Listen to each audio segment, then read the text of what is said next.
Honorable, the Chief Justice and the Associate Justices of the Supreme Court of the United States. Oyez, oyez, oyez.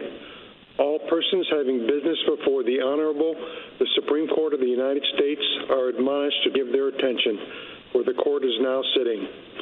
God save the United States and this Honorable Court. We will hear argument this morning in Case 19-968, Uzuegbunam versus Preczewski. Ms. Wagoner? Thank you, Mr. Chief Justice. May it please the Court. When Georgia Gwinnett officials stopped Chike Uzuegbunam and Joseph Bradford from sharing their faith, the officials caused concrete injuries. Chike and Joseph lost forever the chance to get those days back and speak their message to their peers. No policy change can ever restore that lost opportunity. And as this Court said in Carey, Statura, and Farrar, the appropriate remedy to redress those past harms is nominal damages. Nominal damages awards satisfy Article 3. Farrar explains that nominal damages provide relief on the merits, vindicate the plaintiff through an enforceable judgment, and modify the defendant's behavior for the plaintiff's benefit by forcing the defendant to pay the plaintiff money. The classic Article 3 remedy for past injury. A $1, $10, or $100 award satisfies Article 3 because it puts money in a plaintiff's pocket, no matter how it is labeled, compensatory, statutory, liquidated, or nominal. The 11th Circuit's Outlier rule is a radical departure. For centuries, English and American courts have awarded nominal damages when no future threat exists, even after a plaintiff waives compensatory damages. Every circuit to address the issue does the same, even the 11th until its recent decisions. This Court should retain the long-standing rule. It has not resulted in a glut of cases, and the alternative makes a mess of this Court's clear Article 3 jurisprudence. Nominal damages provide a remedy in many contexts, redressing injuries that transcend price tags, from unconstitutional searches and seizures to free exercise and due process violations to censorship and compulsion of speech. These constitutional rights are invaluable even when they don't result in quantifiable harm, yet the officials urge you to treat them as worthless. This Court should decline that invitation and reverse. I look forward to your questions. Counsel, I want to understand the scope of your argument first. Say you go into court and say your rights have been violated. The judge asks, have you been damaged by that? Do you have any compensable injury? You say no, and he asks, is that violation going to have any effect on you in the future? And you say no, it's not going to be repeated. And he says, well, then you don't have standing. I've got to throw the case out. You say, oh, well, throw in a buck. And then the judge is supposed to say, yeah, well, everything's fine now. Doesn't that make a mockery of our Article 3 requirements? No, your Article 3 requirements require redress, and this Court has defined that as a personal, tangible benefit. The amount or the label is not necessarily significant. What is significant is that the past injury is afforded some sort of redress. But the only redress you're asking for is a declaration that you're right. You want the Court to say, you're right, and the dollar simply is a symbol to represent that determination. There is a declaration that every judgment award would provide, regardless of whether it's compensatory or statutory or liquidated. But in addition to the declaration, there does need to be redress for the past injury. Declaratory judgments do nothing for past injuries. They only redress future. Well, but at page 18 and 19 of the respondent's brief, they go through all the authorities that say that it's not that dollar is a small amount of compensatory damages. It is in name only. It is not damages at all. That's not what this Court's cases have said or the common law, and that the significance of redressing the right, the fact that a past injury has occurred, money changes hands. As this Court said in Farrar, it modifies the defendant's behavior in a way that benefits the plaintiff, and providing money damages of any amount is significant, and that it provides redress for the parties and an enforceable judgment on the merits. Thank you, counsel. Justice Thomas? Thank you, Mr. Chief Justice. I'd like to turn to something slightly different, counsel. In Flanagan, the 11th 11th Circuit precedent that the court followed at the Court of Appeals. There was no enforcement of the ordinance involved. Does that make a difference here? I think it makes this case even stronger than the Flanagan's ruling, and I think that is a basis of distinction, although even Flanagan's departs sharply from the majority of circuits. In terms of this case, there is a past chill with Joseph Bradford's injury, and certainly silencing Chike twice in a public place where he had a right to speak is an injury all by itself.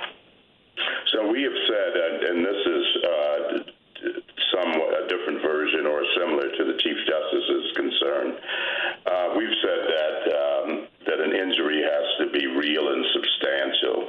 But if you're only asking for a dollar or nominal damages, doesn't that seem to undermine the real and substantial requirement?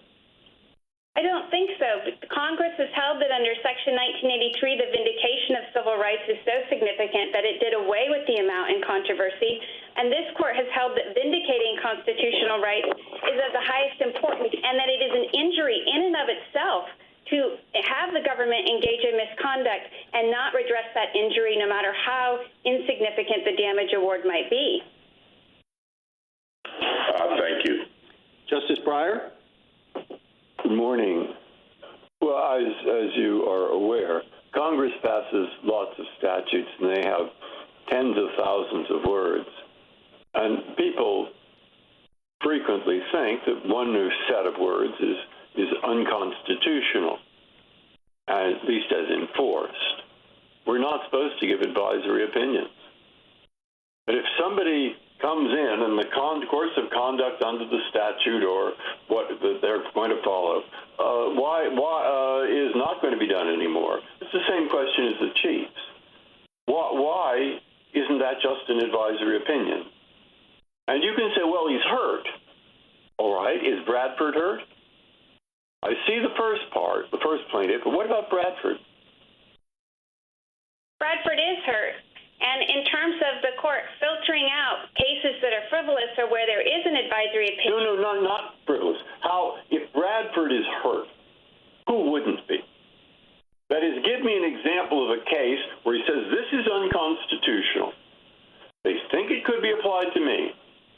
I think it is unconstitutional, and I'm hurt because I'm a school teacher, and this sets up situations in the school which are unconstitutional, and they're not going to be done anymore.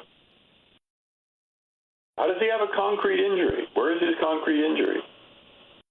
The concrete injury comes when there's a past chill and there's a specific intent that is demonstrated in the pleadings that meets the standard in this court's holding an SBA list. For a 12B motion, which this case is on, the general allegations are sufficient to establish the facts in the case, although at a later stage, a summary judgment could be considered by the court. But Joseph had a specific intent here, and Chike certainly does. Bradford, why? He had a specific intent to engage in the speech and to share his faith on the campus. He was made aware of how the school threatened Chike with discipline, and his speech was chilled because he didn't want to receive expulsion or suspension or some other form of discipline by engaging in these conversations. Justice Alito? You have said that nominal damages serve to vindicate a past violation of a constitutional right, and it would be helpful to me if you could perhaps explain more specifically what you mean by the vindication of a constitutional right that was violated. Do you mean simply a statement that there was a violation, which sounds a lot like an advisory opinion?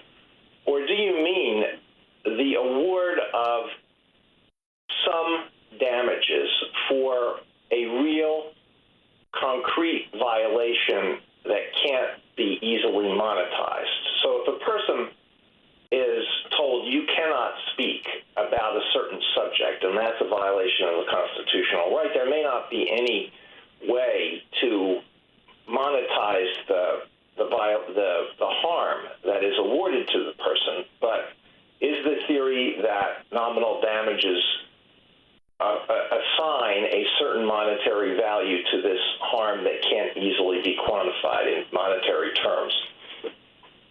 That's precisely the theory, and it's the holding that the court reached in Carey and Stature and the lower courts have followed. It's that nominal damages vindicate the constitutional violations by entering the judgment, by requiring the payment when other damages are not quantifiable. It's similar to statutory or liquidated damages, where there isn't necessarily quantifiable damages in those instances, but there's no question it meets Article 3.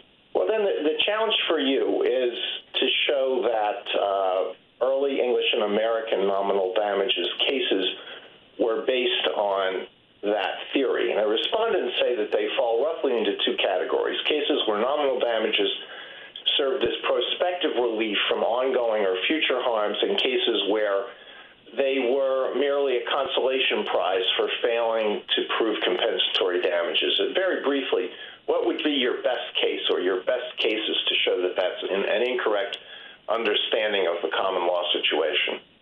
There are hundreds of cases that demonstrate that, including Clifton versus Hooper, delayed writ executions, Burns versus Elrod, which involves false imprisonment, multiple cases involving missed train stops like Thompson versus New Orleans, as well as Doherty versus Munson, which involves illegal warrants.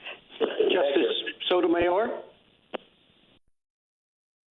Counsel, the government, at page 30 of its brief, says that if a defendant moved for entry of judgment on a plaintiff's nominal damages claim, a district court, and I'm quoting them, should enter judgment on the basis of the defendant's concession alone without adjudicating the merits of the constitutional. Your reply brief didn't address that argument by the government directly. Do you think that's possible? And if it's not, why not? I believe it is your question related to whether entry of judgment would be on the merits? Well, that's the question. How about if the defendant deposits $1 in account payable to your client and the district court enters judgment on that basis? Would your claim then be moot? That was what the government was arguing. I believe that's an open question in this court following Campbell-Ewald. Certainly an offer in and of itself wouldn't be sufficient, but whether a tender would be sufficient is something this court hasn't decided. Well, if it's a tender, what would require that tender to be more than the compensable damage of $1?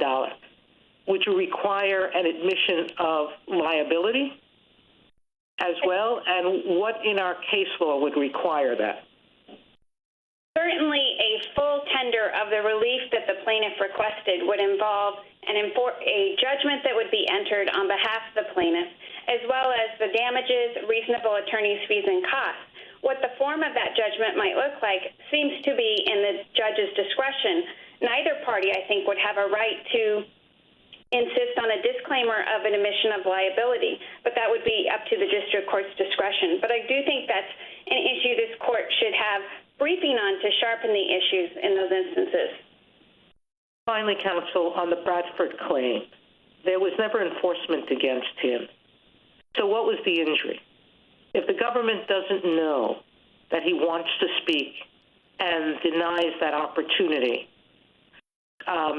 what's the injury? It may not be that his case is moot, but it may be that he hasn't suffered a First Amendment injury. That may well be. I think his injury was that his speech was chilled and he would satisfy this court's test and SBA list, but that isn't the issue that this court would need to decide today. I think that proves the point that injury, in fact, essentially ferrets out cases that may be advisory in nature or where a concrete and particularized harm hasn't been proven. Justice Kagan? Ms. Wagner, are you saying that nominal damages are a form of compensatory damages, or are you saying something else? No, they're not a form of compensatory damages, although I don't think that undermines the argument. I think that they are compensation in the sense that they are providing money to reflect the fact that damage has been done. But the amount of money, it pales in comparison to the harm. It's not that the dollar means so little. It's that the violation means so much. That's why we award the damages in those instances. And when you say that, how is it different from compensatory damages? Well, compensatory damages have to be proven with specificity at trial. They have to result in quantifiable harm. The value of free speech or the loss of procedural due process is nearly impossible to measure, as this court has held. And there are many reasons why plaintiffs may not want to assert compensatory damages, and those are very valid reasons. And at the common law, you could even waive compensatory damages and seek nominal.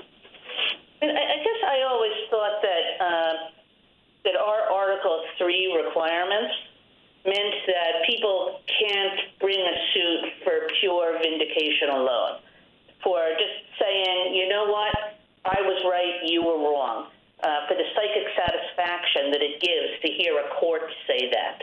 And I guess I wonder, if this is not, by your own admission, compensatory damages, how is it that we're not in that world where the suit really is one for just a declaration that somebody else committed a wrong?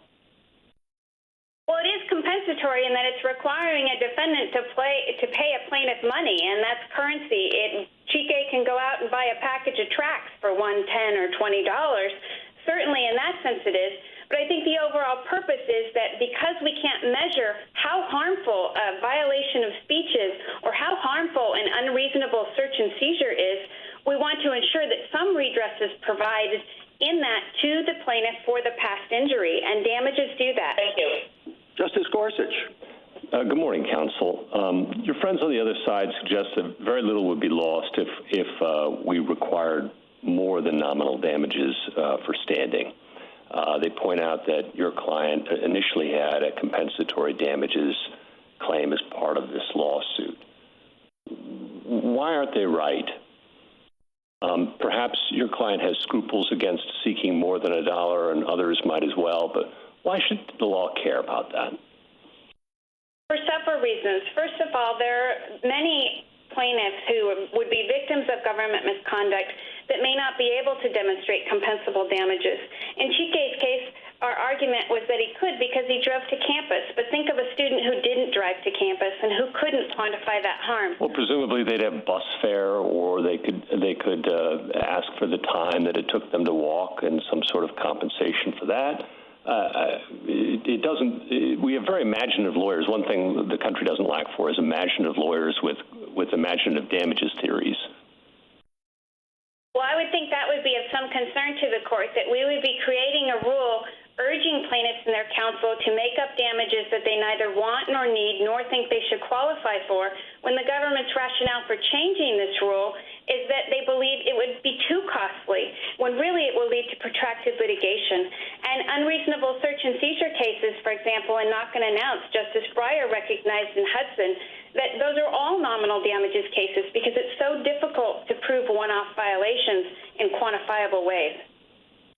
Thank you. Justice Kavanaugh. Thank you, Chief Justice. Good morning, Ms. Wagner. I want to pick up on Justice Sotomayor's questions and try to figure out what's really at stake on this issue. Judge Jacobs in the Second Circuit opinion in Amato and Judge Henry in the Tenth Circuit opinion in Utah Animal Rights, their separate opinions, both suggested, as the government does here, that there's not much at stake because a defendant can always surrender to the judgment on the nominal damages claims when no other claims remain, and the district court simply enters judgment without adjudicating the merits. Justice Sotomayor asked you this, but I want to probe deeper on the answer. Isn't that exactly right? I don't think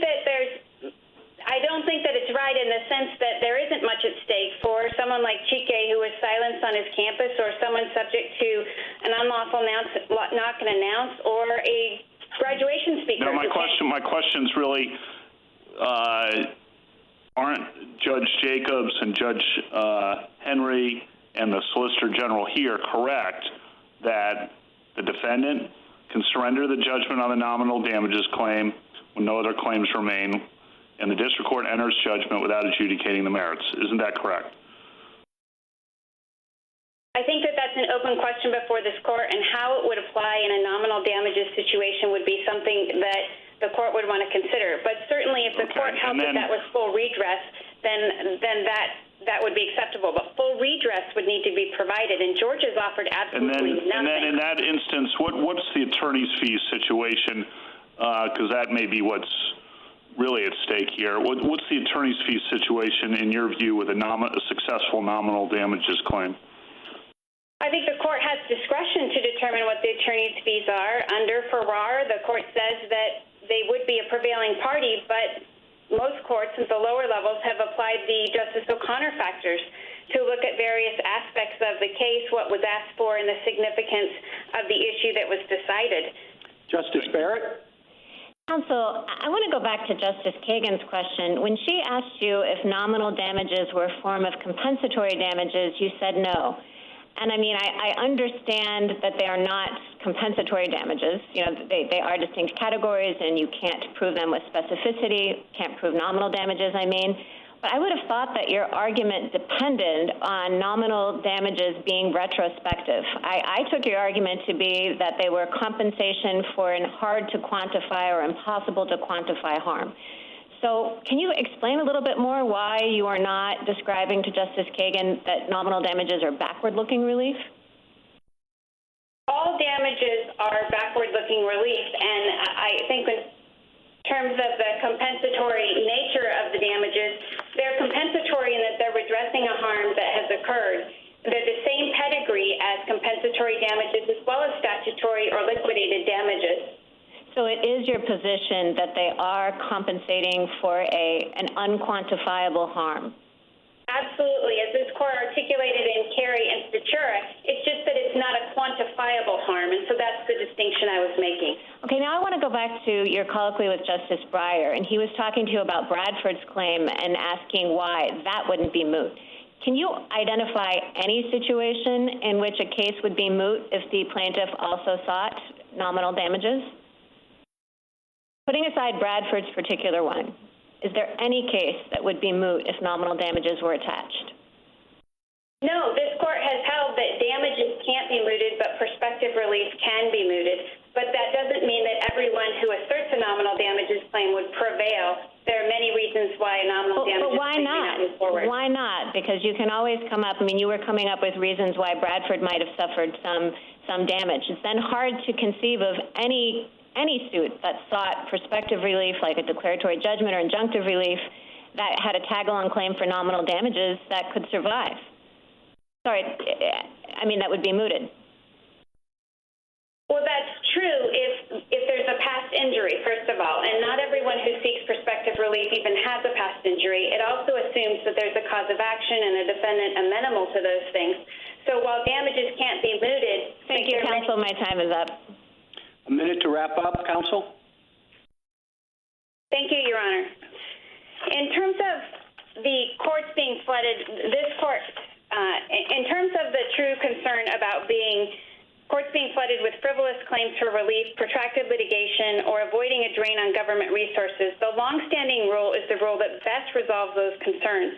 Injury, in fact, ensures that cases and controversies involving concrete harms, and they're not made up.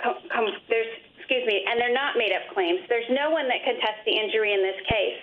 And the majority rule is consistent with Carey and Statura. It hasn't led to a flood of claims, but instead provides remedies for victims who are subject to discriminatory stop and frisks, or prisoners who can't need kosher meals. And the Prison Litigation Reform Act doesn't even allow compensation in those situations. Nominal damages is the only resolution. And it fosters a quicker and fairer resolution because the government can't roll the dice and then say never mind at the end of the case when the odds switch. Thank you, counsel. Mr. Mupan. Mr. Chief Justice, and may it please the court. Petitioners suffered an unquestionable Article III injury when respondents censored their speech, and petitioners seek the paradigmatic type of Article III redress for that past injury, a tangible award of money. That the amount of money is nominal is immaterial to whether an Article III case or controversy exists. Recognizing that the deprivation of a personal right is generally not harmless, Common law courts have long awarded nominal damages as partial redress, and Congress incorporated that practice in Section 1983. Respondents' position would not just break from history and tradition, but create confusion in the law. Like nominal damages, many other forms of monetary relief are not tied to either evidence of quantifiable harm or likelihood of future violations, such as punitive, treble, and statutory damages. This court should reaffirm that such monetary relief for past injuries is proper Article III redress. I welcome this court's questions. Counsel, it seems to me that one of the difficulties with your case is that it melds the inquiries into standing and the merits. We have always been adamant about the necessity of addressing standing or, the flip side of it, responding to mootness concerns before reaching the merits. But if you have a case where there's no compensable damages, there's no concern about future injury, no repetition, and all that's on the books, assume nominal damages as in name only, is a ruling on the merits, then the standing inquiry and the merits inquiry are precisely the same. Why is that not right?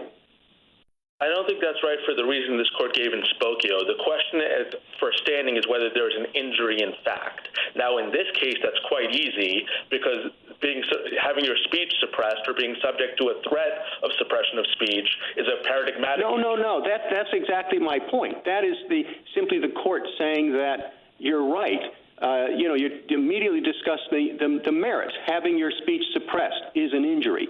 What we always do is look for standing first. Okay, you say something bad has happened to you. How have you been injured? What gives you the right to come into federal court? I don't think you can answer your injury question without saying this is the resolution of the merits, and that violates the principle that standing and the absence of mootness are issues that have to be addressed before the merits. No, I don't think so, Your Honor, because it might be that the suppression of speech is permissible under the First Amendment, but the point is that the plaintiff wasn't able to speak. They were not able to engage in certain speech. That is an injury in fact. Now, whether the First Amendment... That is a violation of rights. The injury has always been understood to be something separate from prevailing on the merits. So I don't think that's consistent with the common law, Your Honor, which Article 3 is derived from. Take, for example, trespass. Merely breaking the clothes of someone's property, setting one foot... Well, that has future effects since it establishes the boundary of the property. But anyway, Justice Thomas? Thank you, Mr. Chief Justice. Counsel, I'd like to follow up on the point that Justice Kavanaugh was addressing. You suggest that the defendants in these nominal damages cases should just basically surrender and accept the judgment, but wouldn't that open them up to attorney's fees? So under this court's decision in Farrar, the plaintiff would be a prevailing party, but then under the second step of this court's analysis in Farrar, whether the amount of fees that would be reasonable in a nominal damages only case would potentially be quite minimal. And again, just piggybacking a bit on what the Chief Justice was raising,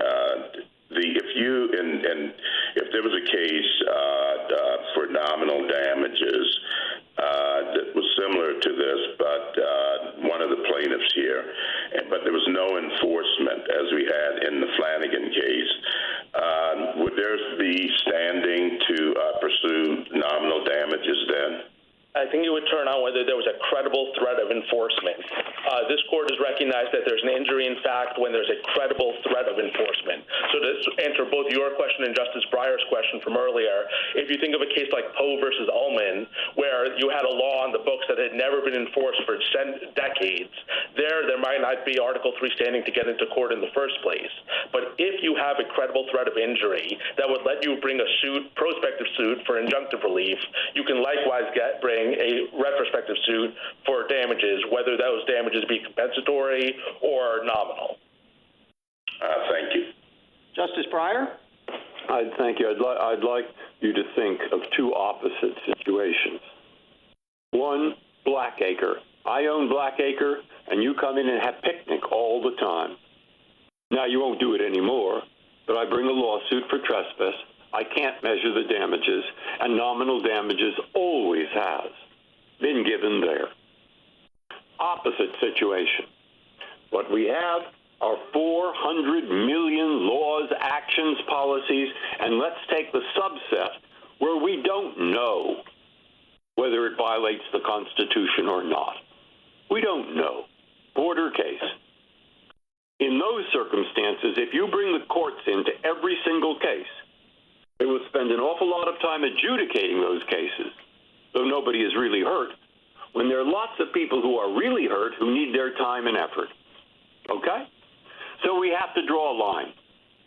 And the 11th Circuit's line, not perfect, but a line, is allow it if you also could plead a claim for compensatory damages, which I think they did here. I don't know why anybody said that. But nonetheless, that's their line. Now, if you don't like that line, you tell me what's a better line. So I think the better line is your example of Blackacre. Just like in property cases, you could bring a trespass suit even if the trespass question was a very difficult. I'm going to cut you off because in trespass, you could bring a claim for compensatory damages, just very hard to prove. But you never did. As Justice Story explained in his Webb decision, you don't need to bring a compensatory damages suit to bring a trespass suit, and it doesn't matter how complicated the property law questions posed by the trespass suit are. The alleged violation of property rights was enough to let you into court and bring a nominal damages suit. To answer the flip side of your concern, again, the defendant, if it doesn't want to pay the dollar and doesn't want to adjudicate the suit, can just pay the dollar. So there's no reason why this will pay the dollar and nobody has to adjudicate whether it is or is not unconstitutional? No, because the courts resolve constitutional questions not as an end in of themselves, but as a means to resolving a controversy between the parties. So if the plaintiff says he's entitled to $1 and the defendant says, great, I'm willing to pay $1, that's the end of the case. I see. So the only cases that we really have left are where we have two diehards, and they really won't give in, and they're fighting over $1. That's exactly right. Just like if you had two neighbors who insisted on fighting over a trespass suit over $1. Justice Alito? In the real world. Justice Alito? Sorry. Counsel, could you say something about Mr. Bradford's claim? The policy was never actually enforced against him. So in what sense did he suffer a past injury? So in the sense of SBA list and the Virginia booksellers, he clearly faced a credible threat of enforcement, given that the policy was actively enforced against others at the time, and he knew it.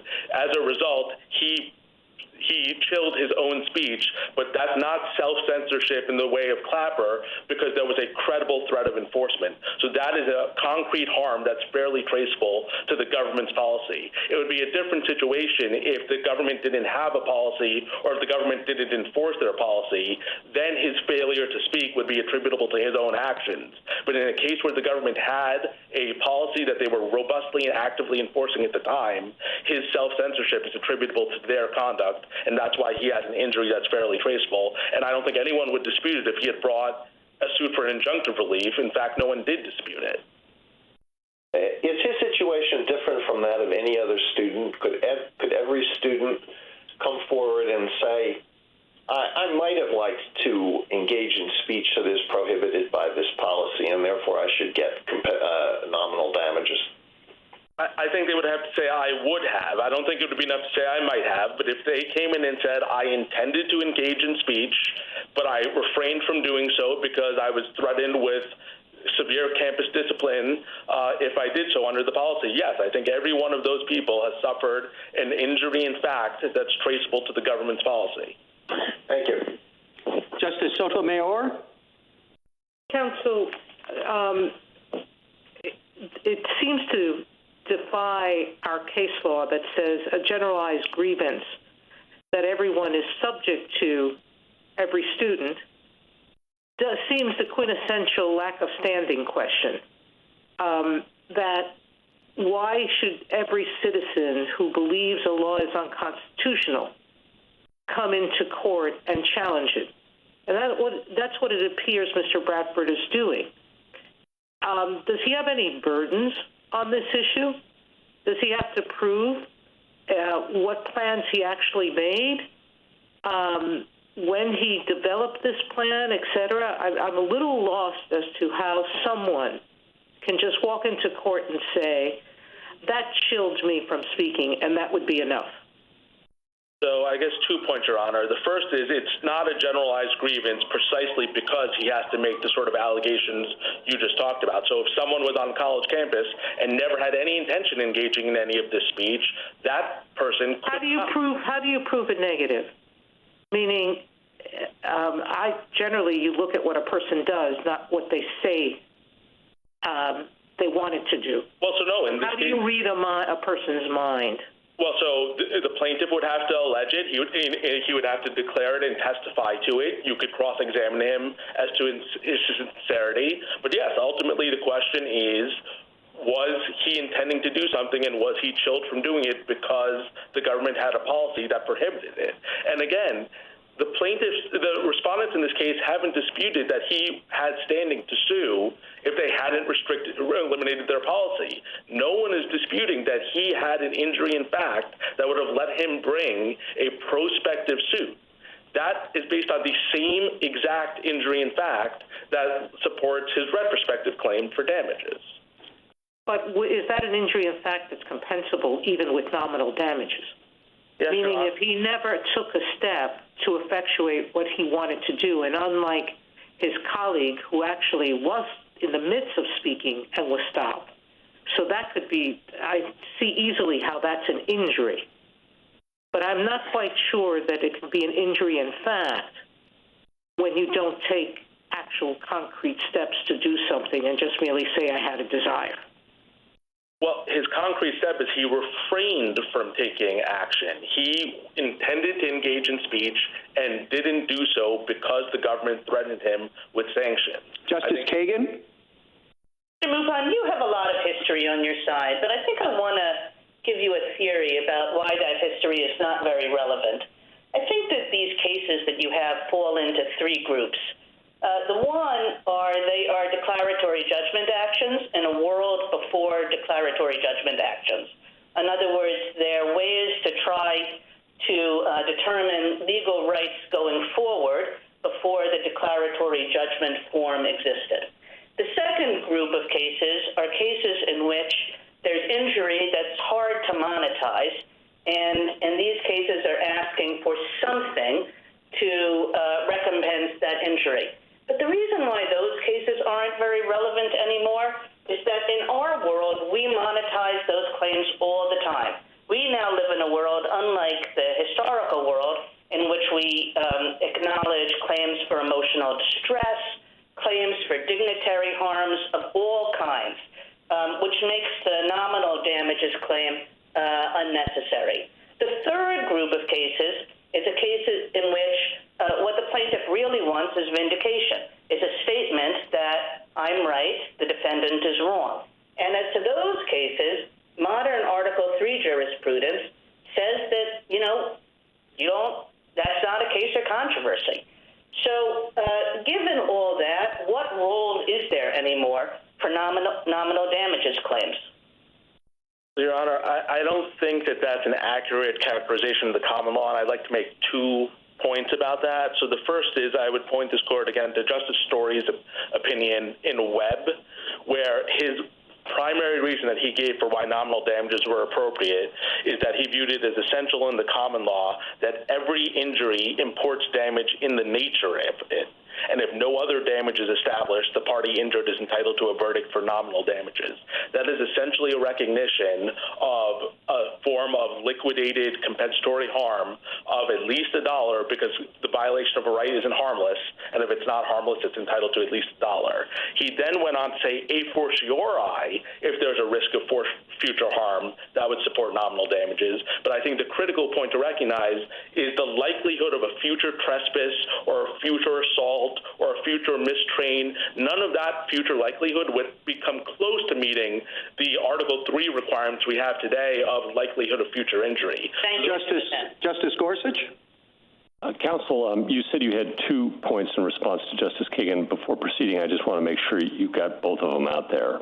Yeah, so the last point I was going to make is about a bucket of cases that the respondents cite in their brief that I think actually cuts the exact opposite way. There are a series of cases they cited at pages 34 to 35 of their brief where common law courts, appellate courts, said it was harmless error to not have awarded nominal damages precisely because there wasn't the likelihood of future harm. The respondents emphasized harmless, but the real key is that error. The appellate court there recognized it was error not to award nominal damages even though there was no likelihood of future harm. So I think that very clearly demonstrates that the common law courts were not viewing nominal damages as some sort of proto-declaratory judgment. They recognized it for exactly what Justice Story said it was. It was a recognition that every injury imports damage in the nature of it. Just to make sure I understand at least part of that response, Justice Kagan posited, I believe it was her second bucket of cases in which today we're able to and do monetize what maybe had been before hard to monetize claims of emotional distress and things like that. Is the essence of your response, yes, maybe we do, and we have great lawyers and economists who can do that today, but one need not do that for Article 3 purposes because historically it was not done? That's right. Common law courts and Congress ratified that through Section 1983. We're entitled to decide that you at least get $1. Now, if you have clever lawyers and you can do the sort of things that Justice Kagan identified, then you can get more. You can get compensatory damages for quantifiable, specific evidence of harm. But perhaps one shouldn't be penalized for lacking a clever lawyer. That's right, or another way of thinking about it is Congress is entitled to determine that the deprivation of a constitutional right isn't harmless, and if it's not harmless, then you're entitled to at least $1. Thank you. Justice Kavanaugh? Thank you, and good morning, counsel. Picking up on Justice Thomas's question and the last part of Justice Breyer's question, I'm trying to, again, figure out what's really at stake here. This is not about the $1, I wouldn't think. The concern about litigation being prolonged or an advisory opinion, you say that can be answered, as I understand it, because the defendant can always just surrender to the judgment and the district court would enter judgment without adjudicating the merits. Is that correct? That's correct. Okay. So that leaves me with the strong suspicion that attorney's fees is what's driving all this on both sides, because under Buckhannon, correct me if I'm wrong, if you sue for injunctive relief, the defendant changes the policy as happened here, you get no attorney's fees, correct? Yes, that's correct. Okay, but if you have nominal damages, you can get attorney's fees potentially, correct? Right, under Farrar. Right. So what seems to be driving this is that the reason the plaintiffs want nominal damages, plaintiffs generally want nominal damages to be available, is attorney's fees, and the reasons defendants do not want them to be available is they don't want to pay attorney's fees, correct?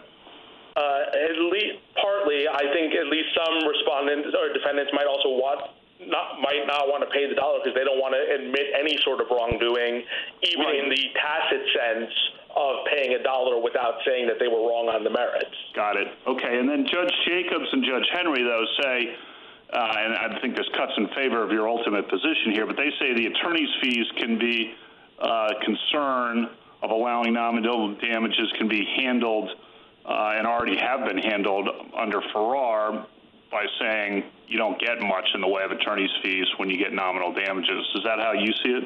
I think that's right. I think under Farrar, it's a reasonableness inquiry, and I think there are two main things you would look at. I think you would look at what the plaintiff sought. Did they seek $17 million and only get one, or did they seek $1 from the outset and only get it? And then the other thing I think you would look at... What if they sought injunctive relief and nominal damages, and the defendant changed its policy, so no injunctive relief, but they still get the nominal damages? How do you think attorney's fees works there? I think it would depend on when it happened. I think that if the defendant changed their policy years into the litigation, I think there would be a much stronger case for the plaintiff being able to say that they litigated the case, ultimately did get some relief that makes them a prevailing party. That sounds like an end run around Buckhannon, what you just said, but maybe I'm wrong about that. Well, look, I think it partly depends on, it's a question about reasonableness. Farrar tells us that the dollar isn't an end run around Buckhannon and you are a prevailing party. And then the question is who's acted reasonably. Justice Barrett? Mr. Mupan, last term in New York State Rifle and Pistol Association, we held the case, the Second Amendment challenge, moot because the city of New York changed its policy. Was that then really just kind of a technicality? If the Pistol Association had sought nominal damages, would that case have had to come out the other way under your theory? Yes, I think if they had always had a live nominal damages claim in a case like that, once you were already at the appellate court, there would have been a live claim, and they wouldn't have been able to just say, oh, we'll pay the dollar. Under this court's decision in Young, which we cited in our brief, an appellate court's ability to just accept a concession like that is different from a district court. Okay, well, then let me circle back to some of the questions that various of my colleagues were pressing Ms. Wagoner on. You know, Justice Breyer, and then I asked this question. We're trying to get Ms. Wagoner to identify any case that would ever be moot under your theory so long as nominal damages were sought. Another way of getting at that point is, you know, the majority of circuits do accept your theory and say that that nominal damages can keep a case live, or put differently, that seeking nominal damages, a plaintiff would have standing to seek nominal damages alone. So in that majority of circuits that follow the rule that you want us to adopt, do cases moot out? They do, but I think the primary reason they do is there are a set of cases where nominal damages just aren't available. The most obvious for us, being the federal government, isn't subject to nominal damages, and lots of other statutes besides 1983 don't authorize nominal damages. But if nominal damages are otherwise legally available, then it would be difficult for a suit to moot out if nominal damages were sought. But with the one caveat that as a practical matter, lots of people aren't going to keep litigating a case just for over nominal damages, especially given Farrar's rule about the reasonableness of attorney's fees. So as a practical matter, a lot of these cases will moot out, even if as a legal matter, they don't. Thank you. Mr. Mupan? So I'd just like to make one last point, which I think is a pretty important one, which is there are lots of types of monetary relief that are neither dealing with future harm nor based on quantifiable evidence of past harm. Punitive damages, statutory damages, treble damages. All of those would seem to violate under Article 3 under respondent's theory, but all of those are unquestionably permissible. I think the solution that for why all of those are permissible shows why nominal damages are permissible too. It is that monetary relief has traditionally been recognized as a proper form of redress for past injury in fact, and that simple rule is sufficient to rule for the petitioners here. Thank you, counsel. General Pinson. Thank you, Mr. Chief Justice, and may it please the Court. At bottom, the question whether nominal damages resist mootness in a case like this one reduces to the question whether nominal damages redress past injuries. When there's no longer any threat that a plaintiff's injury will recur in the future, a case is saved from mootness only if the court could still give the plaintiff something that redresses what's now a purely past injury. But nominal damages do not fit that bill. Generally, past injuries are redressed through compensation, but both modern and historical authorities agree that nominal damages aren't compensation. Unlike other kinds of damages, the law affirmatively strips nominal damages of that role. They're an indeterminate and trivial sum precisely because they're given as a symbol that although the plaintiff proved a legal violation, they're entitled to exactly zero compensation for it. That means nominal damages can't serve as independent redress for purely past injuries. And the body of common law bears that out. It's full of cases awarding nominal damages when giving them could establish or protect the plaintiff's legal rights going forward, or when they're a symbolic gesture given after a plaintiff failed to prove compensable injury for a legal violation. But petitioners haven't cited a single common law case that decided the merits of a legal claim where a plaintiff had sought only nominal damages and awarding them couldn't affect the plaintiff's ongoing legal rights or interests. Without a working theory for how nominal damages can actually redress past injuries or historical evidence for that claim, the conclusion has to be that they aren't retrospective relief that saves the case from mootness when there's no longer a threat of continuing injury. I welcome this court's questions. Counsel, is your position that nominal damages are never sufficient on their own to establish standing or prevent mootness? In other words, from sort of under our modern jurisprudence, there should be no such thing as nominal damages? That's not our position, and that's because at common law, nominal damages were available in the same role as what you would normally see a declaratory judgment claim brought today when it concerns the legality of past conduct. So our test would be whether the nominal damages could redress a continuing present adverse effect on a plaintiff's legal rights or interests. So they can redress continuing. Yeah, well then today you're saying that, or under today's legal regime, that if you ask for nominal damages, you're really just asking for a declaratory judgment. And if there's some reason a declaratory judgment is not available, then the nominal damages are not sufficient. In other words, it's just using the wrong label for the type of action you're bringing. I could envision a case where nominal damages might have a separate role because they aren't discretionary, like equitable remedies, but generally that's correct, Your Honor. Joseph Story's name has been bandied about a little bit. What is your answer to his position? Sure, and it's this Webb case that my colleagues on the other side have referred to, and there's 2 points there. One is that the general notion that you hear of every injury importing a damage, what that meant at the common law was that the petitioners or the plaintiffs had a damages claim, and so they would bring that damages claim, and you see that in all of petitioners' cases, and if they weren't able to prove it, the nominal damages could be given to reflect that outcome. But I think the more important thing about Webb is in that case, that's a riparian rights case. That is the paradigmatic kind of case where nominal damages could be sought on their own because they offered some sort of prospective relief. In those cases, they allowed plaintiffs to fend off creation of prescriptive rights or show boundaries or establish riparian rights. What if Congress passed a law and they wanted to encourage private enforcement, so they said that if you prevail, you get statutory damages of $1. Is that a suit that can be brought? So, Mr. Chief Justice, I think that's a difficult question. Normally, statutory damages, we would say, serve this role that petitioners want nominal damages to serve. They're a compensation for sometimes harms that are hard to quantify. But if it's only $1, I think it likely depends on the injury being redressed, because the whole reason that common law courts would allow giving of a nominal $1 is because it was a trivial sum, which meant that it could serve as that symbol. So arguably Congress, when they do that, if all they're doing is giving that same trivial sum and it's really a vehicle for advisory opinions, I think the court would have to look carefully at that. Well, I mean, is your answer the same with the allegation that, for the gas, that it took the drive the 3 blocks to the campus or something like that? Would you say that's just too small? No, a different answer there, because that's compensatory damages, whatever the amount, are recognized as relief of a past injury. That was true at common law, even when the amount of damages were small, and it's true today in this court's decisions like scrap.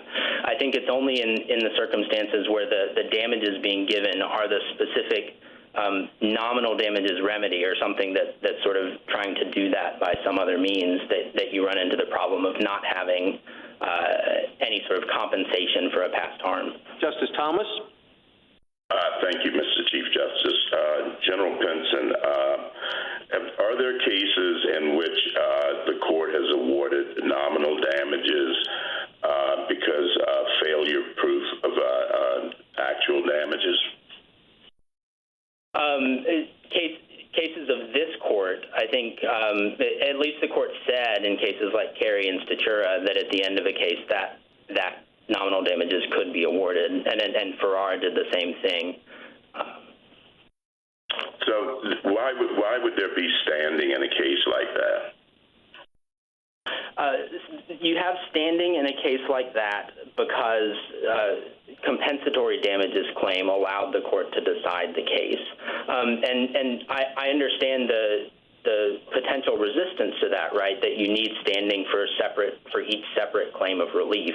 The answer is that at the common law, these claims were not pled in the alternative. The claim that allowed the plaintiffs to seek relief was a damages claim. If they stated a legal injury, they got it imported a damage, and they got that claim. That would allow the court to adjudicate the merits. And then the nominal damages awarded if they weren't able to prove substantial damages was just a symbolic gesture. It reflected the outcome and allowed the court to give costs. But courts said over and over that it wasn't actually compensating anything. Well, that seems to be at war with the existence of standing, though, don't you think? It is, again, if you treat that as a separate claim for relief, that's an understandable response. And all I can say is that at the common law, those courts didn't treat it like that, and they didn't treat it as giving any separate relief. They treated it as an outcome or a symbol for that outcome. So it's bound up with that damages claim in a way that allowed the courts to give it. In this case, at the 11th Circuit, the Court of Appeals seemed to dispose of this simply with Flanagan, by citing Flanagan's. And I don't quite understand why that case should cover this case where there was actual enforcement here, but no enforcement in Flanagan's. So Flanagan's, you're correct that in Flanagan's there was no actual enforcement. Our position is that the enforcement or not does not matter, because even if there was enforcement and what the plaintiffs are seeking is redress for a past injury, nominal damages aren't the answer to that. So you could view the decision below as a slight extension of Flanagan's if you view Flanagan's as turning on the lack of enforcement. But in our view, our position doesn't change, and we would say that neither case presented a justiciable controversy. Did the Court of Appeals say that, make the same point that you're making? Both in Flanagan's and the Court of Appeals applying Flanagan's below make the point that nominal damages do not redress past harm. That's the basis for Flanagan's, and it's the basis for the decisions that Flanagan's relied on, like Judge McConnell's important concurrence in Utah Animal Rights Coalition. Thank you.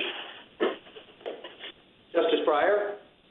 Thank you. What about when they do redress past harm? Jones owns Blackacre. Smith, his hostile neighbor, regularly picnics on Blackacre, and then he dies or some unfortunate thing. He's never going to do it again. Well, what's the damage? I mean, all he did was picnic, pretty hard to measure, and so nominal damages. Or a college says, you can't pray here, young student, and imagine that policy is unconstitutional. And suppose he was stopped from praying. What's the damage? Can you say there was no damage? There was. But what is it? How do you measure it? I don't know. And the same with speech. He wanted to speak there. He was unconstitutionally forbidden to do it. Well, he was about to give his speech. What's the damage? Now, don't nominal damages have a place right there where there is damage? But it's just impossible to measure. Justice Breyer, they do not. Certainly that's petitioner's position. They want nominal damages to redress harms that are difficult or impossible to quantify.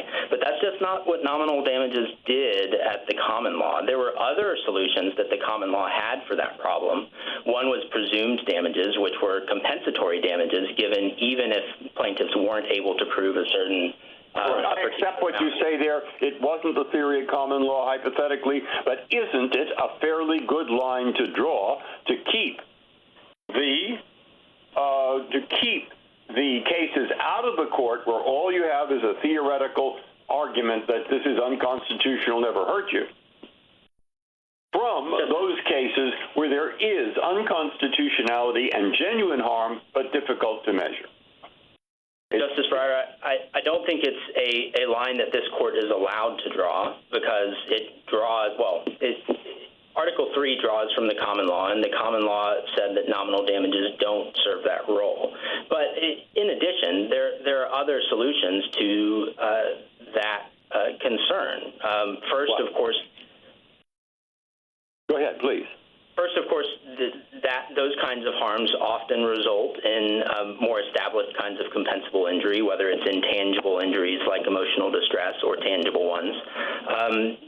In addition, in some kinds of cases, petitioners can seek compensation precisely for lost opportunities to exercise constitutional rights. The voting rights context is an important one, and that's one that the court noted in Statura, where plaintiffs can actually seek compensatory damages for those lost opportunities, separate and apart from the abstract value of the right itself.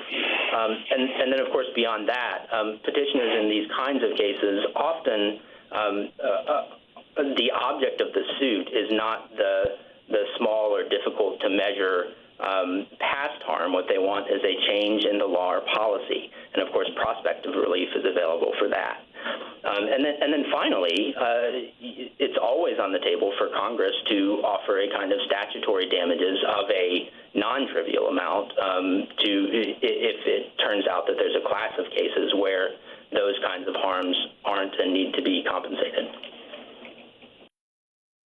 Thank you. Justice Alito? Well, let me pick up exactly where you left off. So let's say Congress amends 1983. It says whenever a violation of the First Amendment is proven a past violation, the plaintiff shall be awarded statutory damages of $1. You would say there is no standing there because that sum is too low. Is that right? Justice Alito, again, I think that's a difficult question, and I think it's difficult because you have two different common law analogs that you have to try to square. The first analog is that at the common law, too, you had statutory damages, and those plaintiffs could seek statutory damages alone, and they had standing to do that. Those were compensation often for kinds of harms that either were very easy to assign a value to or very hard. But then you also had nominal damages, and the reason nominal damages worked in their symbolic role at common law is because they were trivial. So when Congress assigns that trivial amount to quote-unquote statutory damages, I think you have to look hard at it to know whether it's actually something giving compensation or not. In the case your answer, to cut to the chase, your answer is that that when there is injury in fact, and there must be injury in fact, statutory damages cannot be awarded unless they can reasonably be regarded as a quantification, a monetization of the amount of the harm. Is that it? Justice Alito, I don't think they have to precisely quantify the harm, and in fact, well, what if it's $10? What if it's not $1? What if it's $10? I think it's a hard line drawing problem. Well, that's why I'm asking the question, because I need help with this hard line drawing problem. Right, and Justice Alito, again, what I'd say is I think if you can reasonably say that that's compensation, even if it's partial compensation or compensation for difficult to prove injuries, then that provides Article 3 redress. And I think that should be the presumption.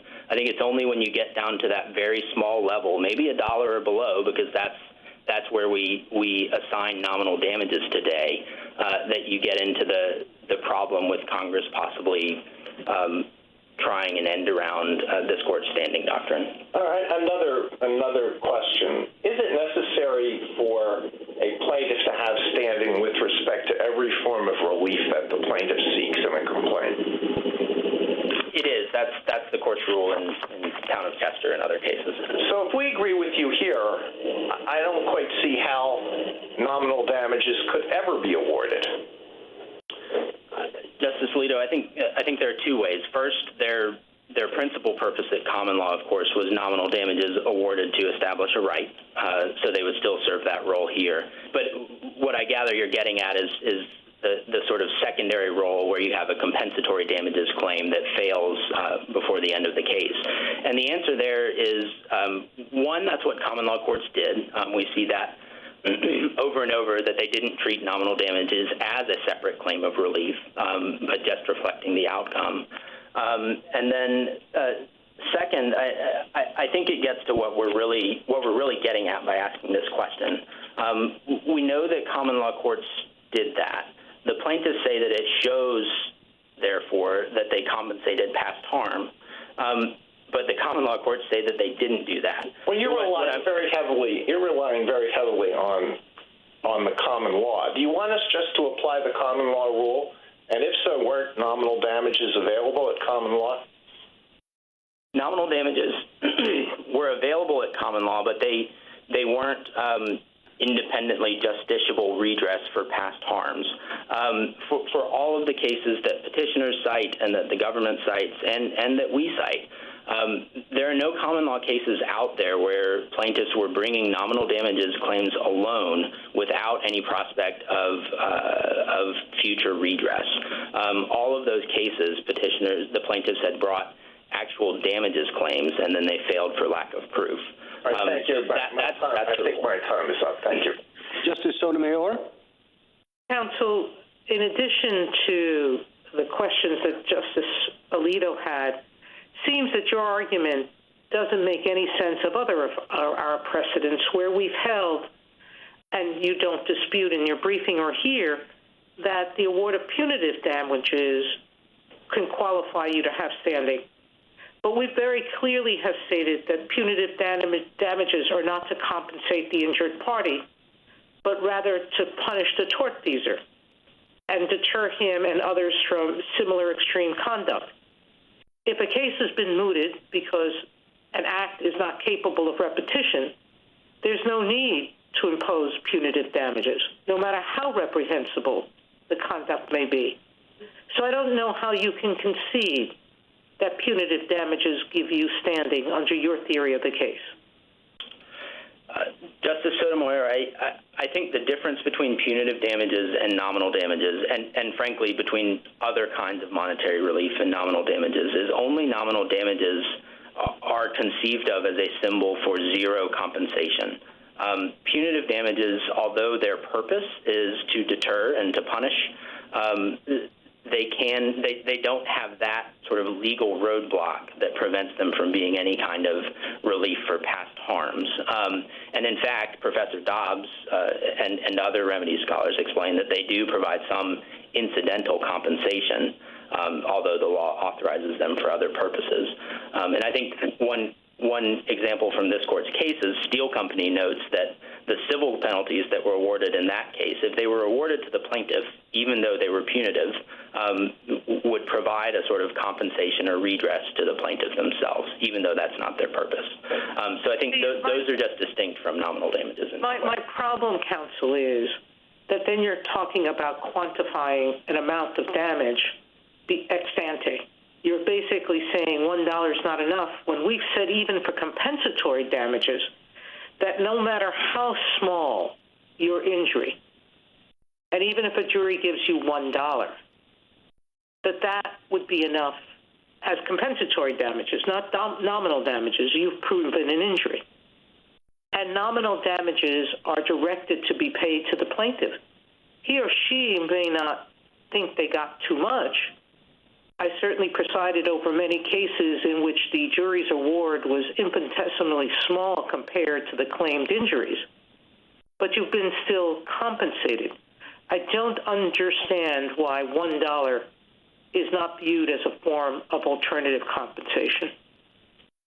Justice Sotomayor, the reason that the dollar of compensatory damages is compensation for a past injury is because we've accepted that, which is really a legal fiction, that it offers the plaintiff some substitutionary relief for whatever their loss was, whether it's tangible or intangible. The problem is that, again, nominal damages at common law weren't conceived of in that way. A chorus of commentators and cases say that they aren't compensation, but they're symbolic only. McCormick on damages says they're in no sense compensation. English cases like Beaumont versus Greathead say that they have no existence in point of quantity. And then a whole host of... Counsel, we go back to the starting point of my question. Neither are punitive damages. They're not viewed as compensation. But what they are is a measure of recovery. Whether we call it compensation, punitive damages, statutory damages, these are monies that are paid to the plaintiff, whether it's 1 cent or $100 million. It's still money that the plaintiff is entitled to receive. But Justice Sotomayor, if nominal damages are not compensation, it's not clear to me what else that dollar could be doing to redress the plaintiff. Again, the reason that dollars redress past harms is because they are compensation. But when they're not, and the common law says that nominal damages are not, then you need an alternative explanation for what they're doing to specifically redress the plaintiff's injury. And we don't see that from the petitioner or from anywhere else. Justice Kagan?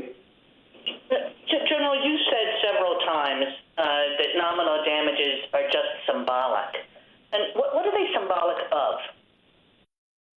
They are symbolic of the fact that a plaintiff has proved a legal violation but is entitled to zero compensation for it.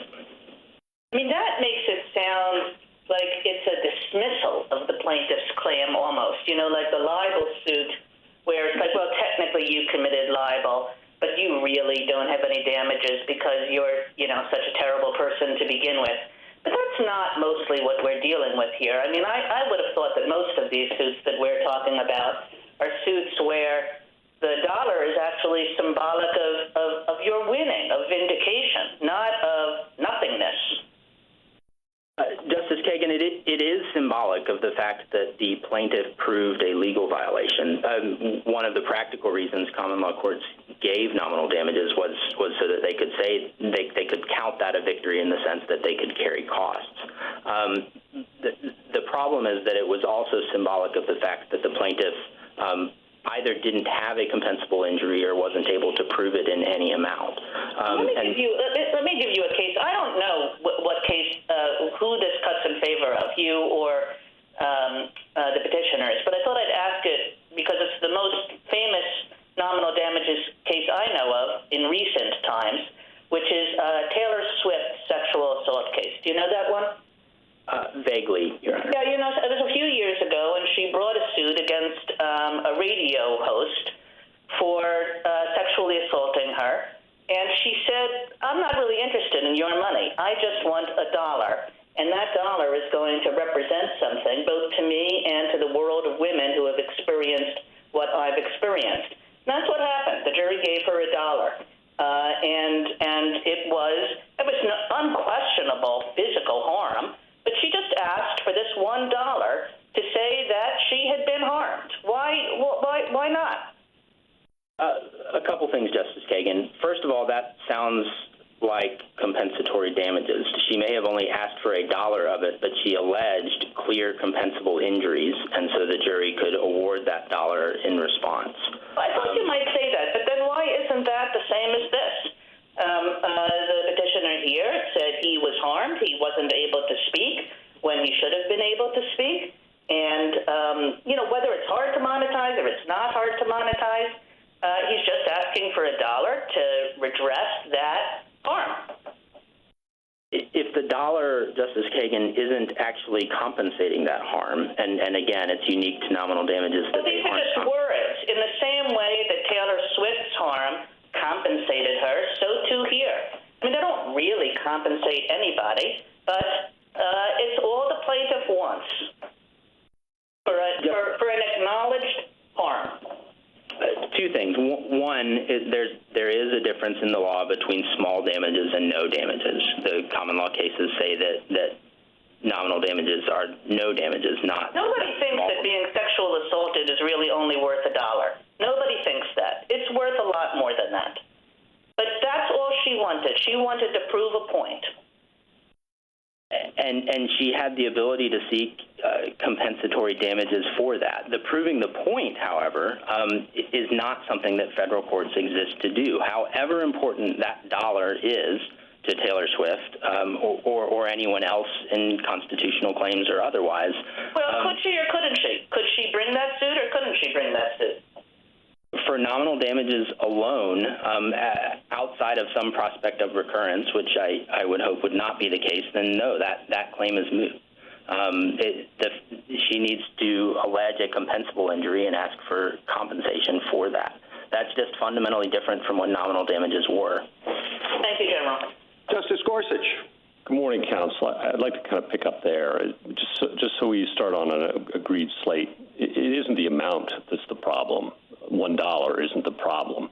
So if the plaintiff here had introduced a bus receipt for his fare of less than $1 and demonstrated that was tied to his injury, that would count. And if Ms. Swift had come in with some sort of receipt of some kind, that would support her $1 claim, right? Right. Okay, so it all turns on the label of compensation, and courts are going to have to figure that out. Is that fair? I think that's fair, although, okay. I would say there are plenty of kinds of compensation. The only thing that doesn't work is nominal damages. Sure, I understand. I got that point. So I think the result is a rule that disadvantages perhaps two classes of persons particularly. First may be those like Ms. Swift who have some scruple or reason not to seek more, who could. And we have a lot of amici briefs from religious groups that indicate, for example, that they have religious scruples against seeking damages for some injuries they've suffered. So they'd lose out, people like Ms. Swift and groups like that. And then it seems to me the second group that loses out are individuals whose claims are not sufficiently great to attract the attention of clever lawyers and economists to come up with damages theories. Emotional harm and distress is a particular example. Areas where it's difficult to quantify damages and expensive to do so require a large enough damage to justify the effort. So we disadvantage persons like that. It seems to me those are the kind of classes of persons exactly for whom nominal damages were designed in the first place. And can you respond to that concern? Justice Gorsuch, I guess first I would say, I'll start with the end. I'm not sure that's what nominal damages were designed for in the first place. Well, fair, but perhaps they were designed in part to ensure that someone who had suffered a legal wrong does not lose out simply because of a failure of proof about damages. And I think that's often going to happen in that second class of cases I talked about, where the damages are not great enough to warrant the work. So what do you say about that? Again, Justice Gorsuch, and I guess going back to my colloquy with Justice Breyer, I think there are lots of ways that those plaintiffs could still seek compensatory damages, and maybe it's a little bit of extra work, but I'm not sure it's a great deal. It just requires us to think about the established kinds of damages that you can get as a result of violations of those particular legal rights. Adding an emotional distress claim if a plaintiff has a reasonable basis in fact for that claim is not, I think, so heavy a lift that you're going to cut out plaintiffs from court. The other thing I'd say is that I'm not sure why nominal damages is a satisfactory solution if that's the concern. After all, it is a trivial sum. And if what the plaintiffs are after is not the dollar, but having the court tell them that their rights have been violated, again, that's not what federal courts exist to do. Thank you. One last question I'd like to squeeze in quickly. You'd agree that in those cases where we have the bus receipt showing 25 cents, or less than $1, the attorney's fees problem recurs. So you're going to have attorney's fees in those cases. So that can't be a good reason not to allow those fees, right? I agree that attorney's fees would be available if compensatory damages are awarded. Sure. Thank you. Justice Kavanaugh? Thank you, and good morning, Mr. Pinson. Picking up on things that Justice Alito and Justice Sotomayor said, it seems that there are a number of things working against you here, potentially the history, the common law cases, the precedent of this court that seems to have recognized in certain situations nominal damages, cases like Kerry, that we'd have to deal with. The line drawing problem that Justice Alito raised, in other words, how do we distinguish potential statutes Congress might enact that awarded $1 or that kind of statutory damages? And Justice Sotomayor asked about various forms of damages too, so we'd have a line drawing. And then one thing I wanted to ask you about, this seems to be working fine in all the other circuits that allow nominal damages. At least I'm not aware that there's huge problems. Is that incorrect? I realize that's not a legal point, more a practical point, but can you respond to that? Justice Kavanaugh, I would point you at least to the state's amicus brief at 14 through 18. I can't say that there are sort of floodgates opened of nominal damages claims in those circuits, but you do have cases where governments, even those sort of acting in good faith to make policy changes, have still sort of face the problems of litigating suits for long periods of time and getting hit with large damages awards, despite sort of quick resolutions of any prospective relief claim. Let me ask you about that, and you obviously have answers to everything I just mentioned on the law, but some of the practical problems you've raised, and one of them right there, the extended or wasteful litigation. Can't a defendant avoid that by paying the $1? The district court or the trial court enters judgment. That's not a judgment on the merits. It has no preclusive effect. What's the problem with that approach? Justice Kavanaugh, it's not so clear to me that judgment wouldn't have not only preclusive effect but other effects. At least one Second Circuit case, Radha at 909 F. 3rd 534, and I guess a couple of others have noted that a default judgment, Wright and Miller says this, is actually treated as a conclusive and final adjudication of the issues necessary to justify the relief awarded. So I think a preclusive effect is a real concern. But even beyond that, we often have individual public servants who have been sued in these cases. I think it's probably not fair to them for governments to force them to accept, particularly if there's a liability judgment on the line, to accept that kind of liability against them in their individual capacities just to avoid prolonged litigation. And then there are other various harms to governments as well from just accepting judgments. It might be a different case if we could literally just deposit the $1 and the case becomes moot, but I'm not sure of a procedural mechanism for doing that. Okay. And then on the attorney's fees question that's been raised, if those were fully available, then that would provide, obviously, an incentive for some plaintiffs to continue litigating, even if there was no other injunctive or compensatory relief at stake. But my understanding of the case law for R, and seems to be how it's applied in most lower courts, is that plaintiffs do not receive much in the way of attorney's fees when they only receive nominal damages, and therefore the incentive to litigate wastefully is not as present. It's not zero, I would acknowledge, but it's not as present. Can you respond to that? Yes. So I do think that the better reading of Farrar is that generally you shouldn't get any attorney's fees for a nominal damages award. But that isn't necessarily borne out in practice. We see from the state's amicus brief at 20 lists several six-figure attorney's fees awards from nominal damages cases, and I think those are sort of just examples of cases. There are quite a few more out there. Thank you. Justice Barrett? Counsel, I understood in your briefing you to make 2 points about why nominal damages are insufficient under Article 3. One being they're the prospective, not retrospective point. These are really declaratory judgments. And then the other focusing on the amount and saying the very trivial amount shows that these really can't be compensatory. But it seems to me that in your responses to Justice Alito's questions, Justice Kagan's questions, Justice Gorsuch's questions, you've kind of gone back and forth on the triviality of the money point. So, you suggested to Justice Alito that at some point it's so little money that really should be taken into account. But of course, our precedents say that, even a small amount is enough.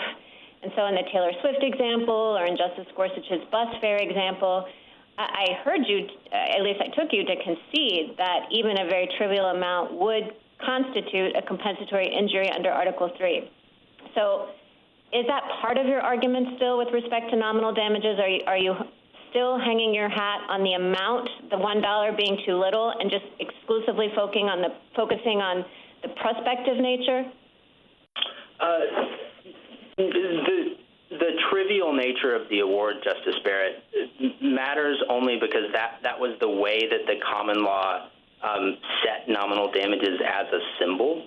And so my response to Justice Alito reflected that what if Congress is really doing is setting a trivial amount so that it serves as a symbol but doesn't offer any compensation, that would be different. But our primary argument is simply that nominal damages in their nature do not serve as any compensation, regardless of whether the court decides in a given case to give a dollar or not. So what does the money have to do with it? Are we trying to figure out, Justice Kagan's question suggested that really what Taylor Swift wanted was, vindication of the moral right, the legal right that sexual assault is reprehensible and wrong. Are we looking at the motivation for the suit? So could nominal damages actually be compensatory for one person but not for another? No, I don't think that's right, Justice Barrett. The nominal damages dollar isn't compensation in any sense.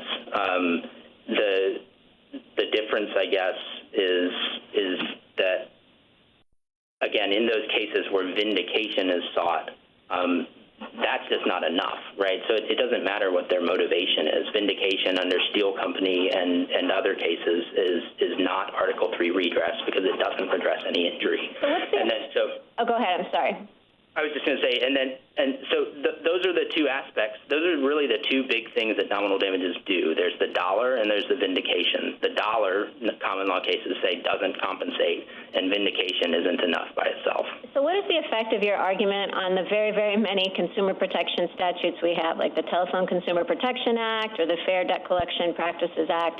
I think in those cases, statutory damages, we might think of them, let's say it's $100, but you also get attorney's fees, as about vindicating, a right and having a deterrent effect on, the industry. If Congress reduced that amount of statutory damages down to $1, I don't see why it's any different. So would this call into question whether those causes of action really are unconstitutional under Article 3 in many cases? Under the Telephone Consumer Protection Act, you get a couple annoying texts. That's pretty slight. As a statutory damage, if you seek statutory damages, are you seeking anything other than to vindicate? Is that compensatory? Justice Barrett, I think it is, and the last example you gave, I think, is a helpful one. But if the injury at issue is a slight injury, then a slight amount of damages would still be viewed as, or we should presume that it's still compensatory damages when it's given as statutory damages. So I don't think there's any problem with those. But the petitioners here haven't suffered such a slight injury? Well, I wouldn't say that it's a slight injury. I think the problem for petitioners is that the injury they've alleged is not one susceptible to proof. And again, so you can seek the damages for receiving a couple annoying texts, but not for having your First Amendment rights violated. You can't seek nominal damages for the bare violation of First Amendment rights. You can seek compensatory damages. A minute to wrap up, counsel. I'll end with 2 quick points. First, I want to stress that the way that this case was resolved is a good thing. Litigation prompted college officials to review their policies and just 10 weeks later to revise them in a way that maximized and respected First Amendment rights on campus, not just for petitioners, but for all students. And it even led to an enduring statewide policy change for every public college in Georgia. That kind of early out-of-court resolution should be encouraged, and keeping nominal damages in their limited historical role does that, while still allowing existing mootness doctrine to guard against bad faith or strategic mooting. And then second, whatever the policy implications, this case comes down to what kinds of cases Article 3 allows federal courts to resolve. Article 3 takes its court cues from common law practice, and the common law made clear over and over that it's just wrong to think of nominal damages as a small amount of compensation. That means nominal damages can't save a case from mootness when changed circumstances relieve any threat of future injuries. This court should affirm the judgment below. Thank you. Thank you, counsel. Ms. Wagoner? Thank you, Mr. Chief Justice. 4 points in response. First, to return to first principles. Partial redress is still redress. This court has held that rule over and over again. When money changes hands, that is a tangible benefit for Article 3 purposes. Several justices have raised questions as to what the purpose of nominal damages are. Symbolic has come to mind. Yes, they're symbolic in the sense that there is an intrinsic value to the lost constitutional right that far exceeds the $1, $10, or $100 that is afforded in response for that. Second, vindication. And vindication does occur through a nominal damages award, just as with any other award. Third, compensation. Yes, it provides compensation in an amount that recognizes the damage is done. And that, too, serves a valid purpose under Article 3. My second point is that, as Justice Alito mentioned with my friend, statutory damages should satisfy Article 3, and my friend on the other side suggests that they do. The reason that they do is for the reasons I just mentioned, and there's no principled basis to deny nominal damages claims here. The common law has a number of cases where there is no compensatory claims asserted and there's no prospective relief at issue, yet the court still awarded nominal damages. Doherty, Moon, Thompson, even Ashby recognizes that a cuff on the ear is sufficient for nominal damages. That's on pages 8 through 10, all of those cases of our reply brief. There are so many carve-outs under my friend's rule that it proves the rule, and the practical effect boxes out especially civil rights victims. The rule works. It's a long-standing rule that's been in place for hundreds of years, and it hasn't resulted in protracted litigation. And there is no incentive for plaintiffs or their attorneys to file standalone damages with FARAR in place in terms of the fees. But a word about the fees. Section 1988 and 1983 and this court have held that it's critical to not only the plaintiffs that are losing their civil rights and injured in these actions, but it's critical to our nation, and it's a noble purpose to vindicate those constitutional rights. A change of the rule here leaves victims that have serious constitutional injuries unredressed out in the cold. It also forces victims to reveal intrusive information, as in Flanagan's, or about their mental health records, or churches who have scruples about asserting compensatory damages to prove those damages, and instead of limiting the litigation, it actually expands it, complicates it, and actually causes more liability for the government. In closing, in 2013, Georgia Gwinnett officials knew that this rule was unconstitutional. They received a letter telling Chike that he was silenced not only violated his rights, but it results in the government walking away from past harms that they caused. This is a solution that is in search of a problem, but a reversal actually creates the problem. Thank you. Thank you, counsel. The case is submitted. The Honorable Court is now adjourned until tomorrow at 10 o'clock.